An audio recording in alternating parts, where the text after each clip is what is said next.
하다 보면 길이 꽉 막힐 때가 있어요. 4차선 도로가 꽉 막혀요. 이게 참 이렇게 좀처럼 앞으로 가지 않는 거죠.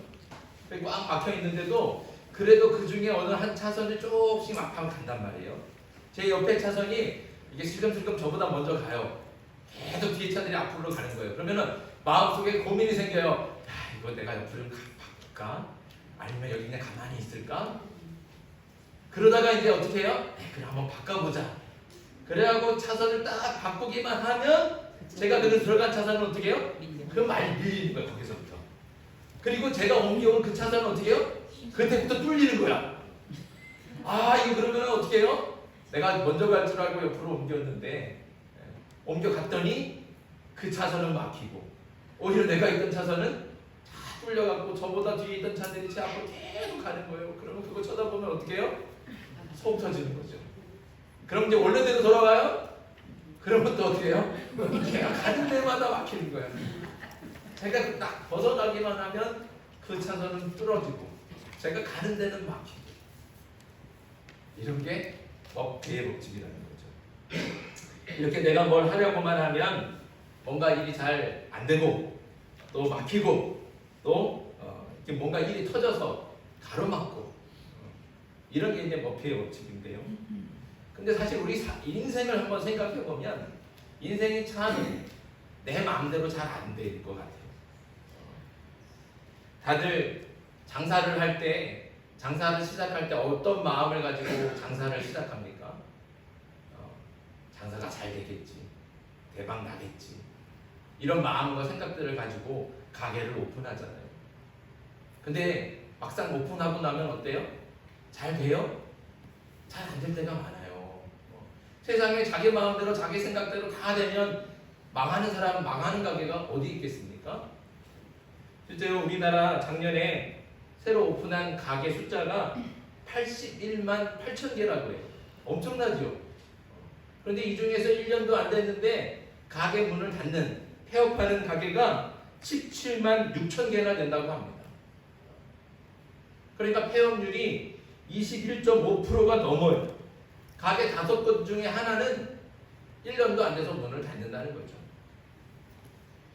인생이요, 내 마음대로 잘 안 됩니다. 제가 얼마 전에 법륜 스님이라고 아주 유명한 스님이 계세요. 이 스님의 강연을 유튜브로 보게 됐습니다. 왜 이 강연을 봤냐면 제목이 좋더라고요. 이 강연 제목이 뭐냐면 인생이 뜻대로 되지 않을 때, 제목이 이랬어요. 그래서 그래 한번 보자. 인생이 뜻대로 안 될 때는 부처님은 뭐라고 얘기하시나, 불교에서는 뭐라고 얘기하나 들어봤어요. 들어보니까 그 스님이 이렇게 얘기하더라고요. 인생이 뜻대로 되지 않는 것, 원하는 대로 되지 않는 것이 그게 정상이다. 그래서 인생이 내 마음대로 되고 내 뜻대로 돼야 한다고 생각하는 것 자체가 잘못된 생각이라는 거죠. 그런데 사람들은 다 자기 뜻대로 돼야지만 그게 정상이라고 생각해요. 내 뜻대로 되는 것만이 좋은 거라고 생각하는 거죠. 내 뜻대로 안 되는 건 비정상이고 내 뜻대로 내 마음대로 안 되는 건 나쁜 거라고 생각하는 거예요. 그래서 내 뜻대로 안 되면, 내 마음대로 안 되면 어떻게 해요? 실망하고 낙담하고 좌절하고 또 원망하기도 하고 섭섭해하기도 하고 그 인생이 괴로운 인생이 되고 만다는 겁니다. 그래서 법륜스님의 결론은 뭐냐? 세상이 내 뜻대로 안 되기 때문에 괴로운 것이 아니라 내 뜻대로 돼야 한다는 잘못된 생각 때문에 괴롭게 산다는 거예요. 그래서 생각을 바꾸라는 거죠. 인생은 원래 내 마음대로 안 된다. 이게 정상이다. 이렇게 하고 살아야, 이렇게 하고 인정하고 살아야 인생이 괴롭지 않다는 거예요. 들어보니까 맞는 말인 것 같아요. 요즘 공무원 인기가 시들해졌다고는 하지만 올해 7급 공무원 시험 본 사람 몇 명이 응시하는 줄 아세요? 몇 대 몇인, 이게 경쟁률이 얼마인지 아세요? 40.6대 1이에요. 그러니까 7급 공무원을 654명 뽑는데 지원자가 26,532명이 지원했대요. 그러니까 합격률이 얼마냐? 2.4%예요. 그러니까 100명 중에 2명만 합격하고 98명은 다 떨어지는 거예요. 그런데 공무원 시험 보는 청년들이, 사람들이 다 무슨 생각하면서 봐요? 올해는 반드시 붙어야지. 반드시 붙을 거야. 이런 마음 가지고 시험을 보는 거예요. 그런데 시험 보지만, 그렇게 시험을 응시하지만 100명 중에 몇 명만 붙는다고요? 2명만 붙어요. 98명은 떨어지는 거예요. 그러니까 시험에 붙는 사람보다 떨어지는 사람이 월등히 많아요. 다시 말하면 자기 마음대로 되는 사람보다 안 되는 사람이 비교할 수 없을 정도로 훨씬 더 많다는 거예요. 그러니까 이게 아까 말했던 그 스님이 말한 대로 자기 마음대로 안 되는 게 정상인 것 같다는 거죠. 그게 맞는 말인 것 같아요. 하지만 아무리 내 뜻대로 안 되는 게 정상이라고 해도 그럴 수밖에 없는 그런 이유가 있어야 하지 않겠습니까? 그래서 한번 또 생각해 봤어요. 왜 인생이 내 뜻대로 안 될까? 왜 그럴 수밖에 없을까? 자꾸 생각을 해봤어요. 생각을 해보다 보니까 답이 찾아지더라고요. 근데 이 답은 예수님을 믿는 사람들만 수용할 수 있는, 인정할 수 있는 답이었어요. 자, 왜 인생이 자기 뜻대로 안 될까요? 그건 예수님을 믿는 그리스도인들은 자기 뜻대로 살지 않고 예수님의 뜻대로 살아야 되기 때문에 그렇습니다. 그리스도인이라는 게 뭡니까? 나는 죽고 예수 그리스도로 사는 사람이 그리스도인이에요. 그러니까 당연히 내 뜻대로 살려고 하면 안 되고 막히는 거죠. 오직 주님의 뜻대로 살아야 그게 진짜 인생이 되는 겁니다.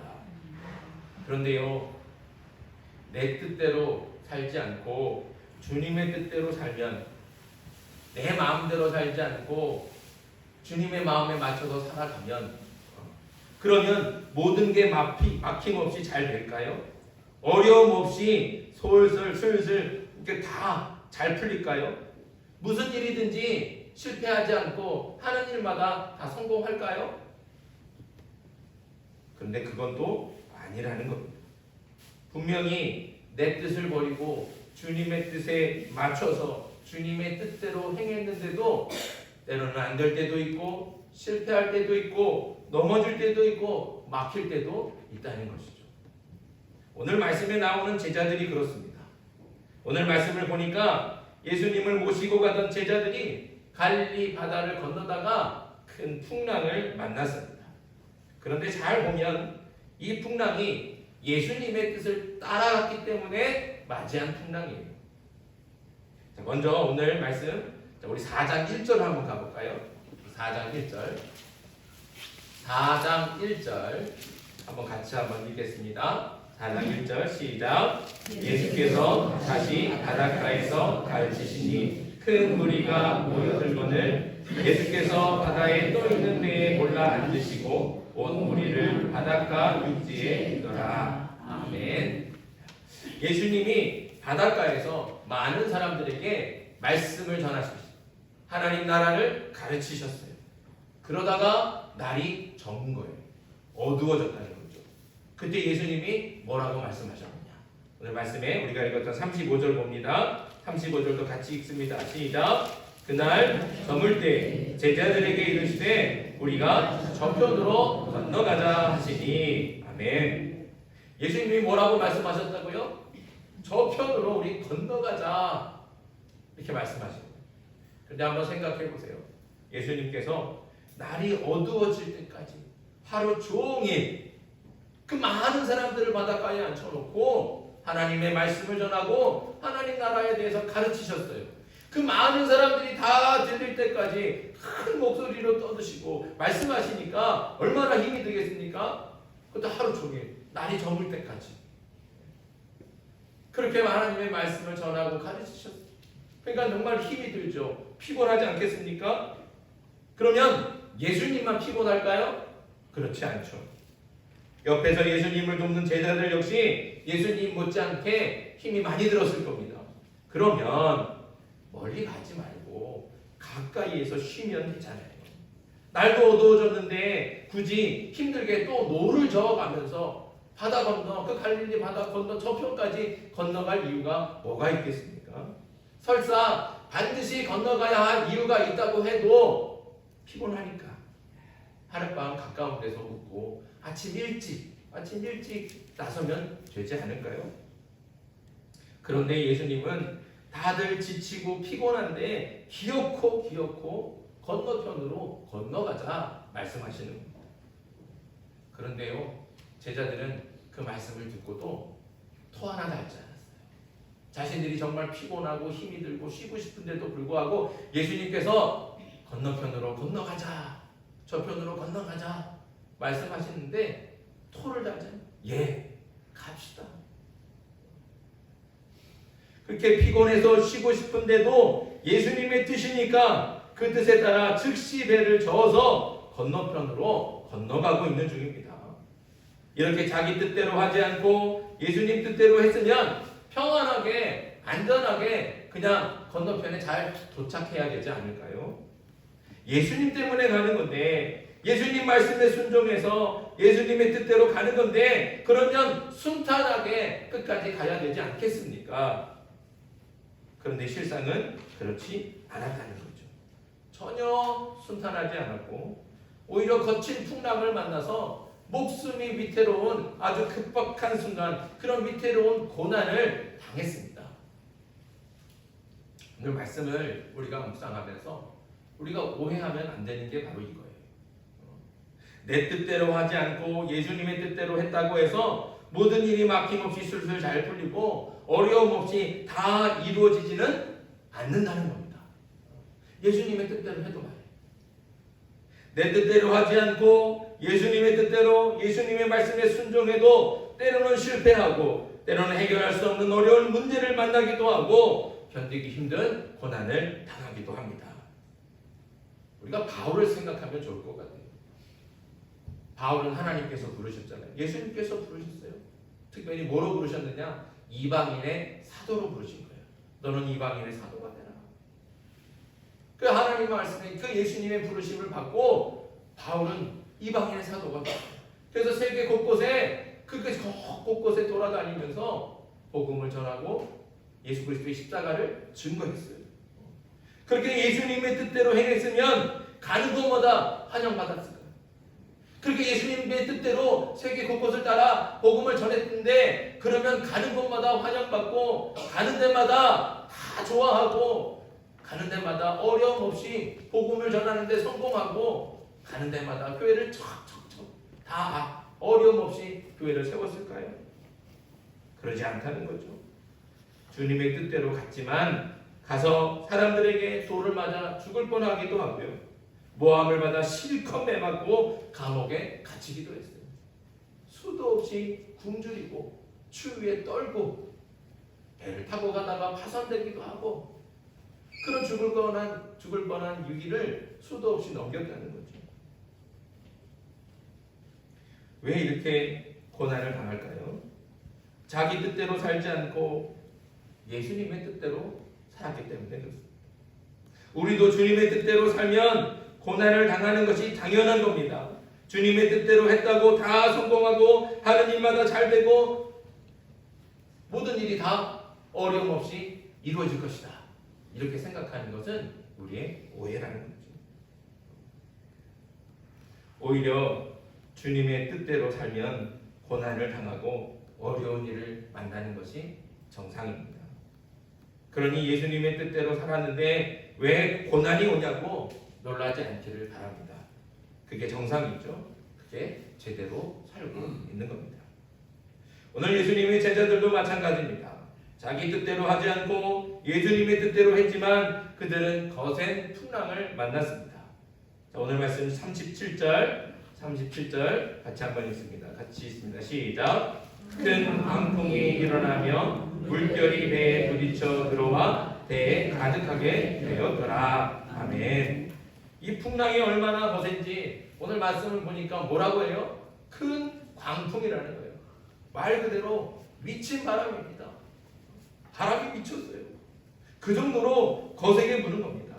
거기다 파도는 또 얼마나 크고 높은지 파도가 배에 부딪혀서 그 물이, 그 파도물이, 그 바닷물이 배 안으로 다 들어오는 거예요. 그러니까 배 안에는 다 뭐가 물이 가득하다는 거죠. 물이 가득해집니다. 이 정도면 배가 금방이라도 침몰할 것 같은 급박한 순간이에요. 아주 위급한 순간이죠. 그런데 이런 순간에도 예수님은 뭐하고 계십니까? 네, 주무시고 계신다는 거죠. 여러분 이게 이해가 되십니까? 저는 이 말씀을 읽을 때마다 도대체 이게 이해가 안 돼요. 어떻게 이런 상황에 예수님이 주무실 수 있을까?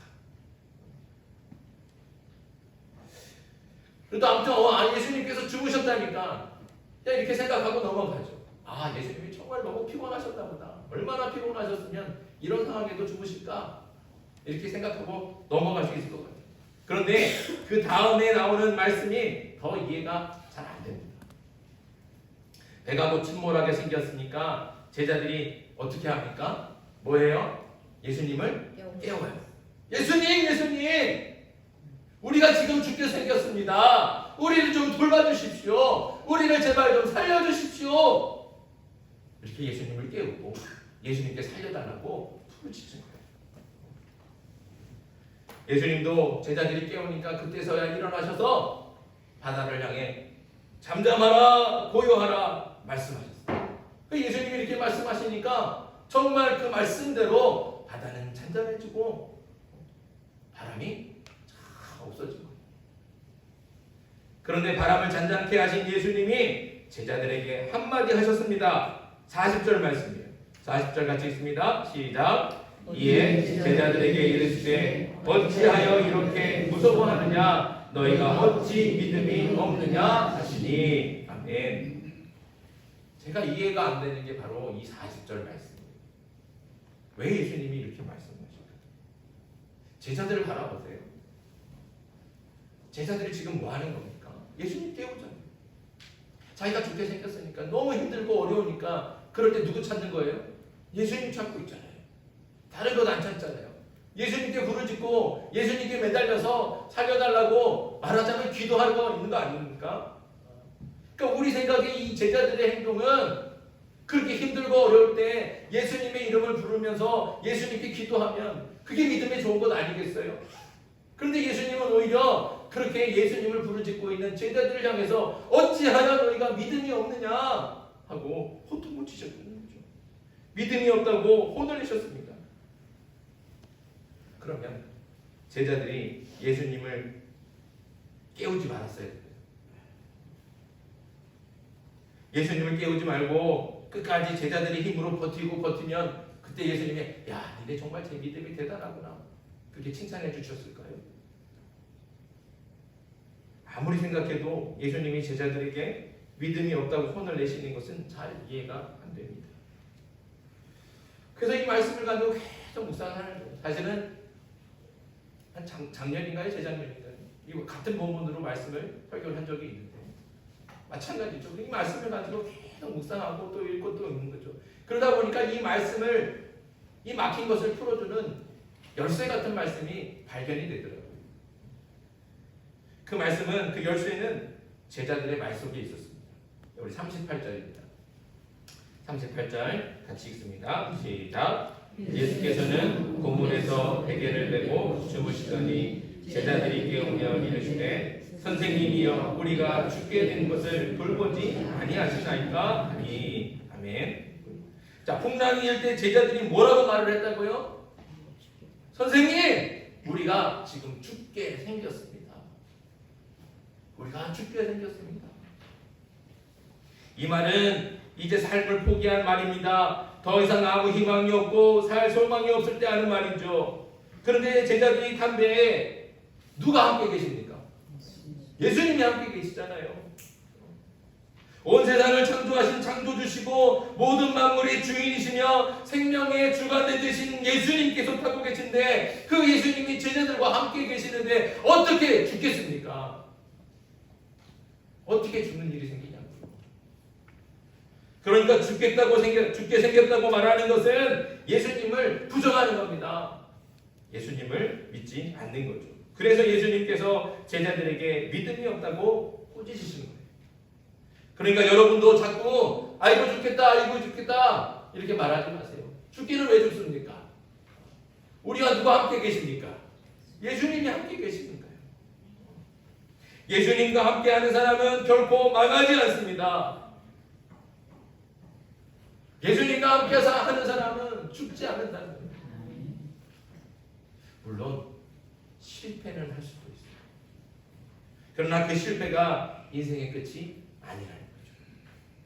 그 실패가 죽음이나 멸망을 말하는 것은 절대로 아닙니다. 예수님과 함께하면 실패는 있을지언정 결코 망하지는 않습니다.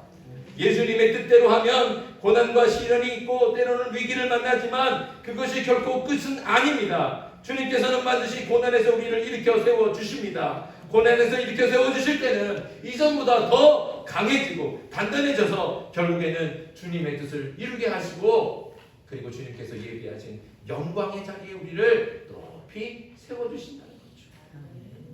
여러분들이 이것을 확실하게 믿을 수 있기를 간절히 바랍니다. 그러니까 어떤 고난이 와도 절대로 절망하거나 너무 낙심하거나 포기하지 말아야 됩니다. 포기는 언제 하는 거예요? 배추 셀 때 하는 거예요. 아시겠어요? 포기는 아무 때나 하는 게 아닙니다. 어떤 고난이 와도 어떤 문제가 가로막아도 절대로 포기하지 않는 저와 여러분들이 되길 바랍니다. 그런데 우리가 먼저 알아야 될 것, 우리가 포기하지 않는 이유, 왜 포기하지 말아야 됩니까? 왜 포기해서는 안 됩니까? 그 명확한 이유는 알고 있어야 돼요. 2016년 리우 올림픽 때 그때 그 올림픽에 출전했던 박상영이라고 하는 펜싱 선수가 있습니다. 남자 펜싱 선수예요. 이 박상영이라고 하는 선수가 금메달 결정전에 올라갔어요. 그런데 마지막 3라운드를 남겨놓고 13대 9로 지고 있었어요. 남은 시간은 단 3분.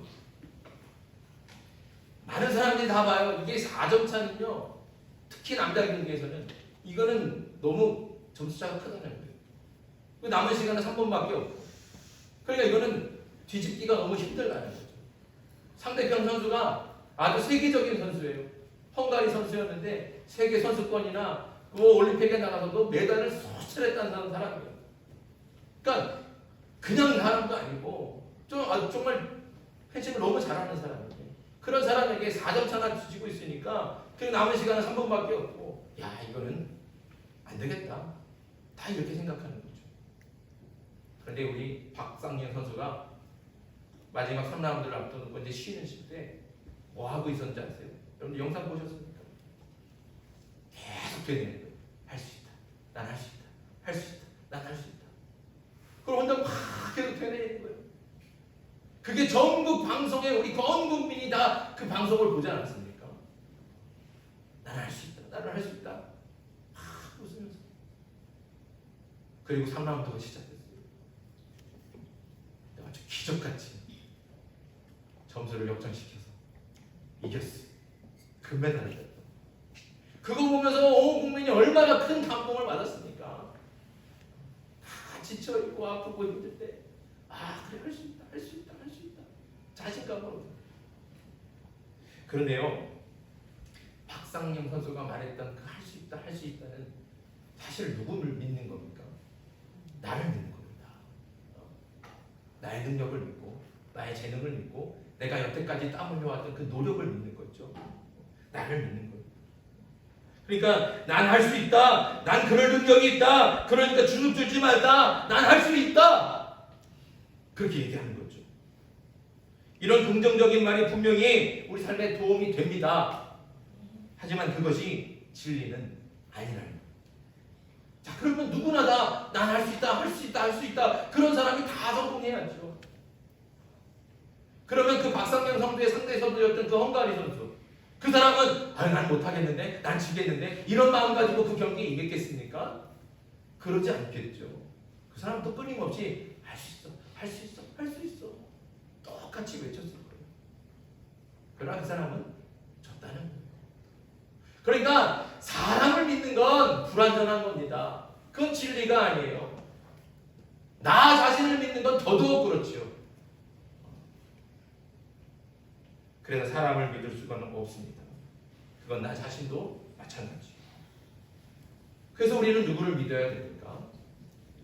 누구를 믿어야 돼요? 하나님. 그렇죠. 우리는 하나님을 믿습니다. 우리는 예수님을 믿는 거예요. 그리스도인들이 할 수 있다 하고 말할 때는 내가 능력이 있고 지식이 있고 그럴 만한 충분한 재능도 있고 노력도 되었으니까 될 수 있다. 나는 그럴 만한 자격이 있다. 그렇게 말하는 게 아닙니다. 그런 뜻이 아니라는 거죠. 그리스도인들은 나를 믿지 않습니다. 내 능력을 의지하지 않습니다. 오히려 우리는 우리 자신이 너무나 부족하고 연약하다는 것을 알죠. 나는 아무것도 아니라는 것을, 나는 너무 미약하다는 것을, 나는 아무것도 아닙니다. 내 능력으로는 도저히 이룰 수 없다는 것을 우리는 너무나 잘 알고 있습니다. 하지만 그럼에도 불구하고 우리는 누구와 함께 있습니까? 우리와 누가 함께 하십니까? 예수님이 함께 하십니다. 하나님이 함께 하시는 거예요. 우리와 함께 하시는 예수님은 불가능이 없으신 전능하신 하나님이십니다. 우리는 그 예수님을 믿는 거 아니겠습니까? 그래서 나는 부족하지만 예수님이 나와 함께 하시고 예수님이라면 하실 수 있다. 나는 못하지만 예수님은 하실 수 있다.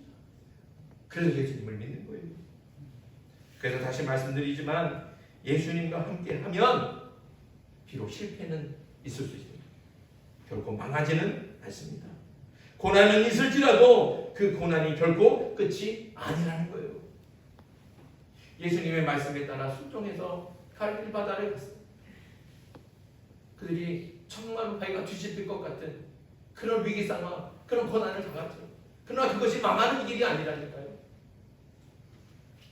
그 고난의 길을 뚫고 지나가면 주님께서 새로운 길을 보여주십니다. 이 일을 통해서 제자들은 새로운 모습을 발견하자 예수님이 어떻게 해요? 자연을 지배하신다는 걸 깨달았어요. 그래서 자연을 보고 바람이 부는 것을 두려워하는 것이 아니라 누구를 두려워하게 됐다고요? 예수님을 두려워하게 됐다. 예수님을 경외합니다.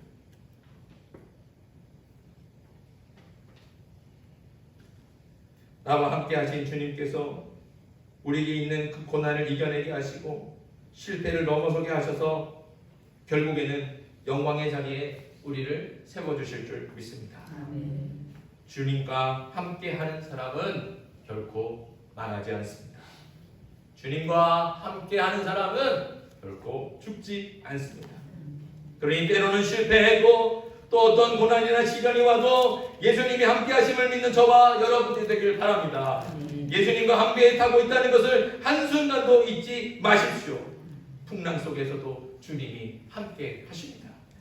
그러니 절망하거나 포기하지 말고 전능하신 예수님, 불가능이 없으신 주님을 믿고 의지하며 실패와 고난을 넘어서서 주님이 주시는 영광의 기쁨에 동참할 수 있는 저와 여러분들이 되게 주님의 이름으로 축복합니다. 기도드리겠습니다.